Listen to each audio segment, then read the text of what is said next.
ಶಂಕರ ಕಥಾಮೃತ ಅಧ್ಯಾಯ 8. ಕಾಶಿ ಕ್ಷೇತ್ರದಲ್ಲಿ ಗುರುಗಳಾದ ಗೋವಿಂದ ಭಗವತ್ಪಾದರ ಅನುಜ್ಞೆಯಂತೆ ಶ್ರೀ ಶಂಕರಾಚಾರ್ಯರು ಕಾಶಿ ಕ್ಷೇತ್ರದತ್ತ ಪಯಣ ಬೆಳೆಸಿದರು. ಕಾಶಿಯನ್ನು ಸೇರಿ ಮಣಿಕರ್ಣಿಕಾ ಘಟ್ಟದ ಸಮೀಪದಲ್ಲಿಯೇ ವಾಸಿಸತೊಡಗಿದರು. ಆಗ ಅವರ ವಯಸ್ಸು ಕೇವಲ 12 ವರ್ಷಗಳು ಮಾತ್ರ. ಪ್ರತಿನಿತ್ಯವೂ ಕಾಶಿಯ ವಿಶ್ವನಾಥನ ಹಾಗೂ ಅನ್ನಪೂರ್ಣ ವಿಶಾಲಾಕ್ಷಿಯ ದರ್ಶನ ಮಾಡುತ್ತಾ ಪುನೀತರಾದರು. ಅಲ್ಲದೆ ಪ್ರತಿದಿನವೂ ಶಿಷ್ಯರಿಗೆ ಬ್ರಹ್ಮಸೂತ್ರದ ವ್ಯಾಖ್ಯಾನವನ್ನು ವಿವರಿಸಿ ಹೇಳುತ್ತಿದ್ದರು. ಪರಮ ಪವಿತ್ರಳಾದ ಗಂಗಾ ಮಾತೆಯ ಸನ್ನಿಧಿಯಲ್ಲಿ ಕುಳಿತು ಗಂಗಾ ಸ್ತೋತ್ರವನ್ನು ರಚಿಸಿದರು. ಕಾಶಿ ಕ್ಷೇತ್ರದ ಅಧಿದೇವತೆಗಳಾದ ವಿಶ್ವನಾಥ, ಕಾಲಭೈರವ, ಅನ್ನಪೂರ್ಣ, ವಿಶಾಲಾಕ್ಷಿ ದೇವಿಯರನ್ನು ಸ್ತುತಿಸಿ ಅಷ್ಟಕಗಳನ್ನು ರಚಿಸಿದರು.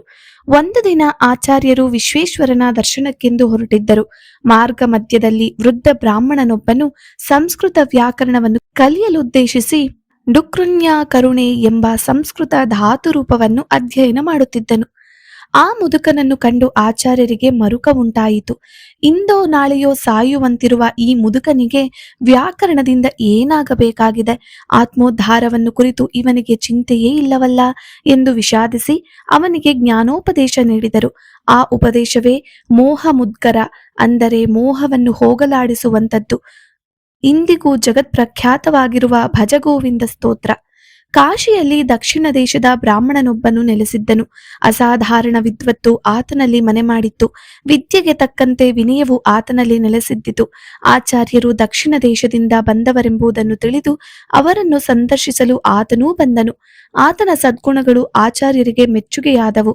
ವಿಶ್ವಾಸದಿಂದ ಆತನೊಡನೆ ಕುಶಲ ಪ್ರಶ್ನೆಗಳನ್ನು ಮಾಡುತ್ತಾ, ನಿನ್ನ ಊರು ಯಾವುದು ಎಂದು ಕೇಳಿದರು.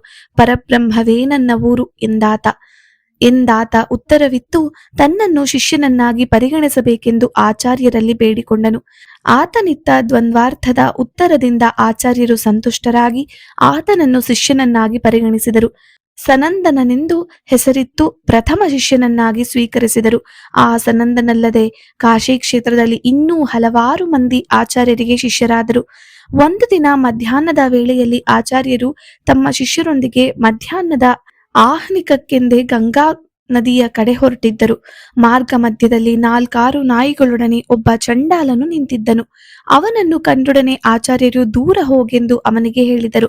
ಆ ಚಂಡಾಲನು ನಗುತ್ತಾ, ನೀವು ಸನ್ಯಾಸಿಗಳು, ಎಲ್ಲರಿಗೂ ಅದ್ವೈತ ತತ್ವವನ್ನು ಉಪದೇಶಿಸುವಿರಿ.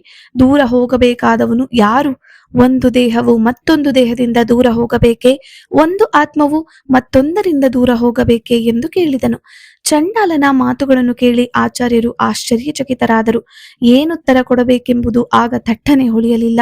ಆಗ ಚಂಡಾಲನು ಪುನಃ ಗಂಗೆಯ ನೀರಿನಲ್ಲಿ ಮತ್ತು ಚಂಡಾಲನ ಗಡಿಗೆಯ ನೀರಿನಲ್ಲಿ ಕಾಣುವ ಗಗನಮಣಿಯಾದ ಸೂರ್ಯನ ಪ್ರತಿಬಿಂಬ ಬೇರೆ ಬೇರೆಯಾಗಿರುವುದೇ? ಮಣ್ಣಿನ ಮಡಿಕೆಯಲ್ಲಿ ಅಥವಾ ಚಿನ್ನದ ಬಿಂದಿಗೆಯಲ್ಲಿ ಆವರಿಸಿರುವ ಆಕಾಶದಲ್ಲಿ ವ್ಯತ್ಯಾಸವಿದೆಯೇ? ಒಬ್ಬನೇ ಪರಮಾತ್ಮನು ಎಲ್ಲ ವಸ್ತುಗಳಲ್ಲಿಯೂ ಅಡಗಿರುವಾಗ ಬ್ರಾಹ್ಮಣ ಚಂಡಾಲನೆಂಬ ಭೇದವಿದೆಯೇ? ಇದು ಭ್ರಾಂತಿಯಲ್ಲದೆ ಮತ್ತೇನು ಎಂದು ಹೇಳಿದನು. ಚಂಡಾಲನ ತತ್ವಜ್ಞಾನದ ಮಹತ್ವವನ್ನರಿತ ಆಚಾರ್ಯರು, ಇಂತಹ ಜ್ಞಾನಿ ಚಂಡಾಲನಾದರೂ ನನಗೆ ಗುರು ಸಮಾನನೆಂದು ತಿಳಿದು ಆತನ ಪಾದಗಳಿಗೆರಗಿದರು. ಚಂಡಾಲನು ಮತ್ತಾರೂ ಅಲ್ಲ, ಕಾಶಿ ಕ್ಷೇತ್ರನಾಥನಾದ ವಿಶ್ವನಾಥನೇ. ಚಂಡಾಲನ ರೂಪದಲ್ಲಿ ಆ ಮಹಾದೇವನು ಬಂದು ಆಚಾರ್ಯರಿಗೆ ಉಪದೇಶ ನೀಡಿದ್ದನು. ಆಚಾರ್ಯರು ನಮಸ್ಕರಿಸಿದೊಡನೆ ವಿಶ್ವನಾಥನು ಚಂಡಾಲ ರೂಪವನ್ನು ತ್ಯಜಿಸಿ ತನ್ನ ದಿವ್ಯ ರೂಪಿನಿಂದ ಸಂದರ್ಶನವಿತ್ತು. ಶಂಕರ, ವೈದಿಕ ಧರ್ಮದ ಪ್ರಚಾರ ಈಗ ಜಗತ್ತಿನಲ್ಲಿ ಆಗಬೇಕು. ಅದ್ವೈತ ತತ್ವದ ಪ್ರತಿಪಾದನೆ ಮಾಡುವುದೇ ವೇದಾಂತದ ಮುಖ್ಯ ತಾತ್ಪರ್ಯ. ಆದ್ದರಿಂದ ನೀನು ವೈದಿಕ ಧರ್ಮದ ಪ್ರಚಾರ ಕಾರ್ಯದಲ್ಲಿ ನಿರತನಾಗು. ವ್ಯಾಸರಿಂದ ರಚಿತವಾಗಿರುವ ಬ್ರಹ್ಮಸೂತ್ರಗಳಿಗೆ ವ್ಯಾಖ್ಯಾನವನ್ನು ರಚಿಸು ಎಂದು ಆಚಾರ್ಯರಿಗೆ ಆದೇಶ ನೀಡಿದನು. ಆಚಾರ್ಯರು ಪುನಃ ನಮಸ್ಕರಿಸುತ್ತಾ ಮನೀಷಾ ಪಂಚಕ ಸ್ತೋತ್ರವನ್ನು ರಚಿಸಿ ಆ ದೇವದೇವನನ್ನು ಕೊಂಡಾಡಿದರು. ನಮಸ್ಕರಿಸಲು ಬಗ್ಗಿದ ಆಚಾರ್ಯರು ತಲೆ ಎತ್ತಿ ನೋಡಿದಾಗ ವಿಶ್ವನಾಥನು ಅಂತರ್ಧಾನನಾಗಿದ್ದನು. ನಾಯಿಗಳೂ ಮಾಯವಾಗಿದ್ದವು.